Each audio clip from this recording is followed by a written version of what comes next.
The story you are about to hear is a compilation of documented true facts featuring historical characters, events, or places that has played a role in shaping history. Please sit back and listen as I recite this narrative for you. I'd like to say thank you for watching the premiere and also for taking the time to drop by and comment on my video. Miss Colette and Miss Cafe Latte, thank you very much. Eriza Miguel, Tiktalaok Stories, Aubrey Delgado, Greenwork Stories, Roger Roach TV, and Tess Atienza, thank you very much. Making a deal in exchange for your soul. According to traditional Christian belief, the pact is between a person and Satan or a lesser demon. The person offers their soul in exchange for diabolical favors. Those favors vary by the tale but tend to include youth, knowledge, wealth, fame, or power. Nevertheless, the bargain is considered a dangerous one, as the price of the fiend's service is the wagerer's soul. The pact can be either oral or written. An oral pact may be made by means of invocations, conjurations, or rituals to attract the demon. Once the conjurer thinks the demon is present, he or she asks for the wanted favor and offers his or her soul in exchange, and no evidence is left of the pact. A written pact consists in the same forms of attracting the demon but includes a written act, usually signed with the conjurer's blood. According to demonology, there is a specific month, day of the week, and an hour to call each demon, so the invocation for a pact has to be done at the right time. Also, as each demon has a specific function, a certain demon is invoked depending on what the conjurer is going to ask. A story of such pact is the story of Robert Johnson, who is said to have sold his soul to the devil at the Crossroads in exchange for his musical talent. The following narrative is his story.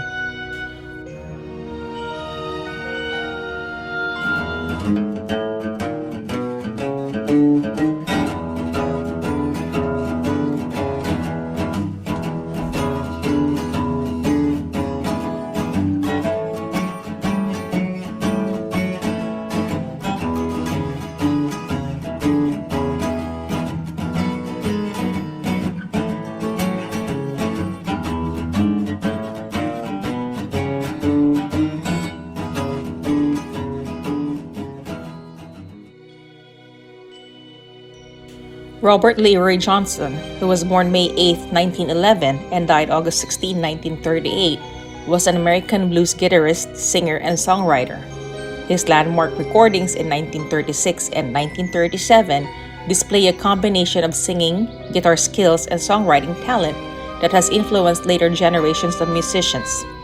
He is now recognized as a master of the blues, particularly the Delta blues style, which is one of the earliest known style of blues. It originated in the Mississippi Delta and is regarded as a regional variant of the country blues. Guitar and harmonica are its dominant instruments. Slide guitar is a hallmark of the style. Vocal styles in Delta blues range from the introspective and soulful to passionate and fiery. Although he recorded just 29 songs, the bluesman had a huge influence on guitarists such as Eric Clapton and Keith Richards. Johnson is one of the most studied of all country blues musicians, and he's been the subject of many books, films, and essays. But the mythology surrounding his life just won't go away. His music had a small but influential following during his life and in the 2 decades after his death. In late 1938, John Hammond sought him out for a concert at the Carnegie Hall. From spirituals to swing, only to discover that Johnson had died. Brunswick Records, which owned the original recordings, was bought by the Columbia Records, where Hammond was employed. Musicologist Alan Lomax went to Mississippi in 1941 to record Johnson, also not knowing of his death. Law, who by then worked for Columbia Records, assembled a collection of Johnson's recordings titled King of the Delta Blues Singer that was released by Columbia in 1961. It is widely credited with finally bringing Johnson's work to a wider audience. The album would become influential, especially on the nascent British blues movement. Eric Clapton has called Johnson the most important blues singer that ever lived. Johnson was inducted into the Rock and Roll Hall of Fame in its first induction ceremony in 1986 as an early influence on rock and roll. He was awarded a posthumous Grammy Award in 1991 for the complete recordings, a 1990 compilation album. His single Crossroad Blues was inducted into the Grammy Hall of Fame in 1998, and he was given a Grammy Lifetime Achievement Award in 2006. In 2003, David Frick ranked Johnson fifth in Rolling Stones magazine's 100 Greatest Guitarists of All Time. Born and raised in Mississippi, Robert Johnson started playing blues guitar in the late 1920s. His wife and child died in childbirth around 1930, and he is said to have devoted himself to the guitar. Part of the Crossroads story comes from a report that he dropped out of sight for a while in the early 1930s and returned a much improved guitarist. If you know anything about Johnson, chances are it's the story that he sold his soul to the devil at the Crossroads in exchange for his musical talent.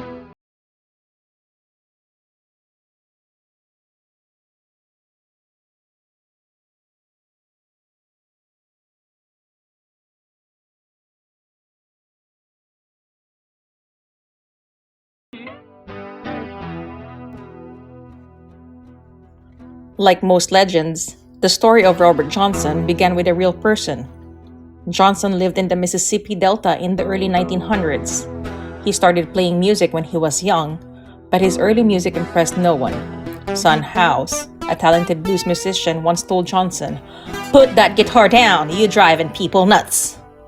However, Robert Johnson did not put the guitar down. He kept practicing, but no matter how hard he tried, he didn't seem to improve. Then one day, Johnson disappeared. No one was sure where he was.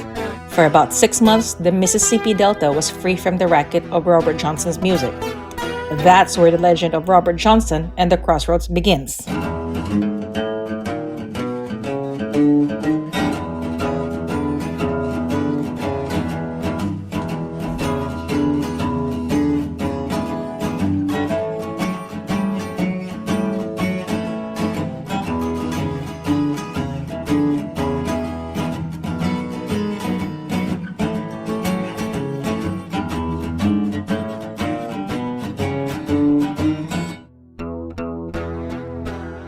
People say Robert Johnson went out one night to the crossroads of two highways in the Mississippi Delta. The legend says he stood at the crossroads for a long time. At exactly midnight, a large man dressed in black appeared. Those who believe the legend say the man in black was the devil. Robert Johnson begged the devil to make him a talented musician. The devil agreed on one condition. The devil promised to make Robert Johnson the greatest blues musician in the world in return for Johnson's soul. With little thought, Robert Johnson agreed. The devil is said to have taken the guitar and tuned it. The devil played a few songs and then returned the guitar to Johnson, giving him mastery of the instrument. There is also a version where the meeting with the devil was not at a crossroad but in a graveyard. When Robert Johnson reappeared in the Mississippi Delta music scene, he was a talented blues musician. He could sing, write music, and even play the guitar. In fact, when Johnson played, people swore they heard two guitars.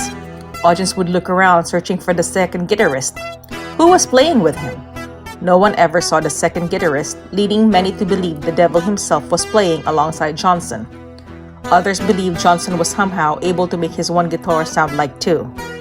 After that, Johnson worked as a traveling musician, playing on street corners and in juke joints, mostly in Mississippi. And in 1936, he got a chance to record in Texas. Terraplane Blues was a minor hit, and he was invited back for a second recording session. Johnson died a year later at age 27 under mysterious circumstances. Some think he was poisoned, although a note on the back of his death certificate says the cause was syphilis. Johnson was honored with two markers on the Mississippi Blues Trail, one at his birthplace in Hazelhurst and another at his presumed gravesite in Greenwood. What really happened to Robert Johnson at the Crossroads? There are people in Mississippi who would tell you he traded his soul to become a great blues singer. Others would say Robert Johnson never went to the Crossroads at all. As for Johnson himself, he sang that he went down to the crossroads, fell down on my knees, possibly lending some truth to the legend. Perhaps we will never know for sure. However, we do know that Robert Johnson never gave up on his music, even when no one believed in him. Today, we know him as one of the greatest blues musicians.